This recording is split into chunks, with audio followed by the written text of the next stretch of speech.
Hi everyone and welcome to my place. Now my dear friend Miss Lucy Lou is getting married in a couple of weeks. She's getting married at the beach. She's wearing the most delicious flowing frock that's got lots of little goldy beads and things on it, and she has asked me if I would do her a floral crown, which is very, very similar to a garland, but the floral crown is actually much wider. So I'll just give you a little preview of what it looks like on. So this is what we're doing. Looks a bit big, but Lucy's very, very tall girl and she's got lots of hair, so it's not going to be oversized. And this here, once the hair's all down and this is all up at the top, it's just going to be exactly like a crown.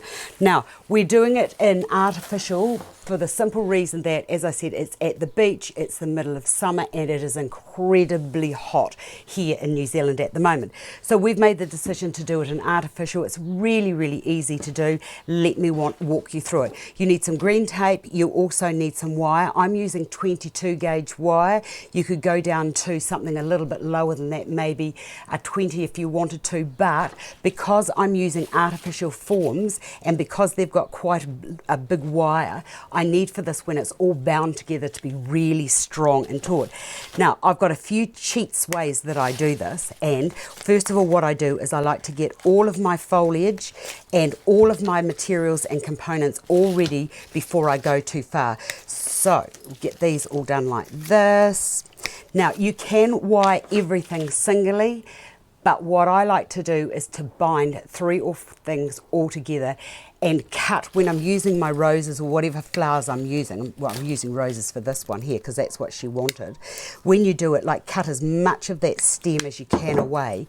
And then my cheats method is by doing, as I said, 2 or 3 together. Now, the least amount of bulk is what you want to aim for, because the more bulk, the heavier it's going to be.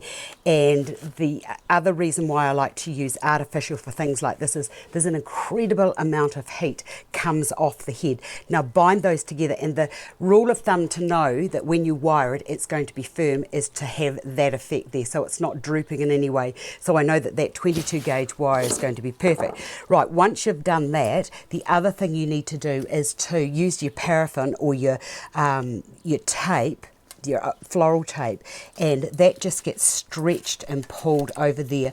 I'm still not very happy with that big thick bit there, but I think that I can incorporate that into it and I can hide it.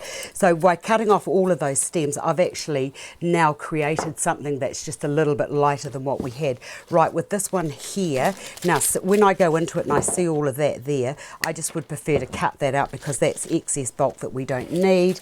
And then the other thing is, with these artificial, they also come with their own little wee bud and a few leaves, so I like to incorporate those as well. Now, when I look into that there, I can see this little blunt end. Get rid of any blunt ends, because what will happen is my eye just immediately goes to a blunt end that's not cut properly. So take that off, and as the wiring, as I said, is just a simple process of going around and around like so, cutting off those excess big bulky bits because we do not want those. Right, once you've done that, do another bit of a tape around. Now I'm going to continue taping these, and I'll be back in a moment to show you how to put the whole thing together. Takes just a few minutes, you'll love it.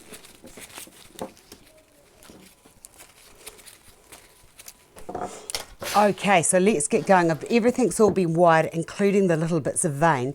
And what I really love about this ivy, even though it's artificial, I know it's not going to wilt, but when you look into that colourway there, I think that that's just so clever. I just absolutely love it.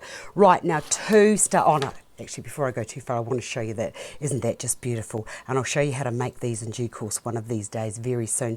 But I just really love that with a little wee bit of sparkle, a little bit of Swarovski crystal, and those little wee pearl calyxes. Gorgeous. The other thing I've got here too are these little felt flowers or sponge flowers. They will be beautiful in there as well. So what I want to do is to achieve as many different textures as I can. To begin, I like to get a long piece of wire, really, really long, because when it comes to fixing it, I'm going to, at the other end of the garland, when it's finished, I'm going to bind that onto a head so that I know that it's going to be strong and sturdy. To begin, take that to there, and then everything that I do from this point in time is going to be taped onto that guide wire. So taking that down. Now don't use too much tape, because that, you know, when you feel that, a whole roll of that's quite heavy, so the least amount of weight, as I said, is the best way forward. Right, one into the middle, make sure that I've got a long bit there, and then it's just a matter of, you need to put these quite close together so that when it goes around on the head, you don't have too much space. So that goes to there, and that's another bit more binding. And the other thing that I need to tell you, and this is a wee tip, if you continue to twist, what will happen is that guide wire will get thicker and thicker and thicker. Now I get to about there, knowing that I've got established a bit of a good weight, and then go into there and cut those wires off so that the thickest is only ever going to be there, and then it'll taper off. So one to there, one, and I take that sort of like slightly to the left, and then bring the next one in. Now this is where you've got to make sure that you've got the pattern of your flowers running evenly through. So, and I've got that rose there, and I've got the white, what are they called?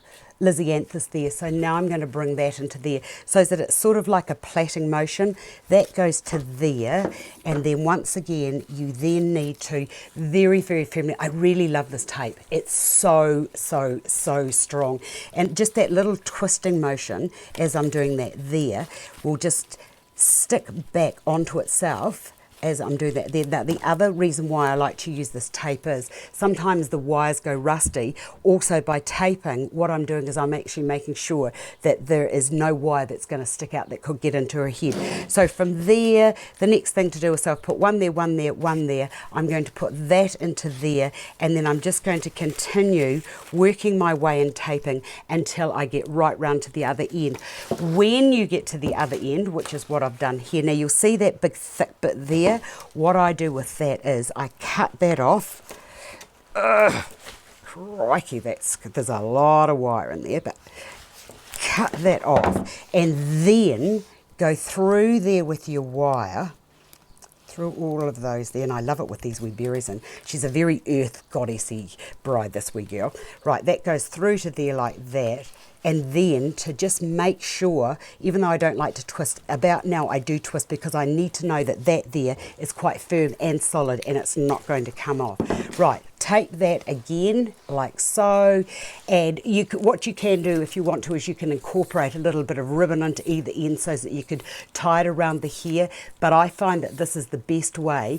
And also when the hairdresser does her hair, she'll be able to pin into those plus the other little bits and pieces that I've got rolling around. So there's that bit, the first bit, that's just going to go around there like that, and then when I know what size it's to be, we'll just twist that back onto itself, back all around there like so, and then that one there will go that way as well. But as I said, I can't really finish this off at this stage until the day of the wedding when I put it on.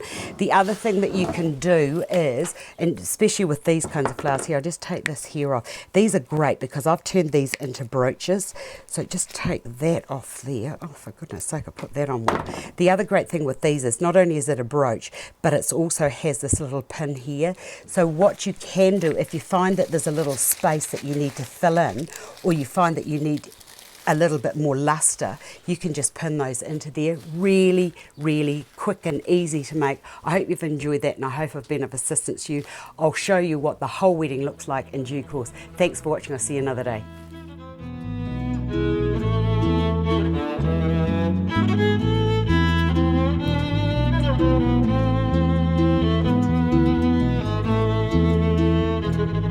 Thank you.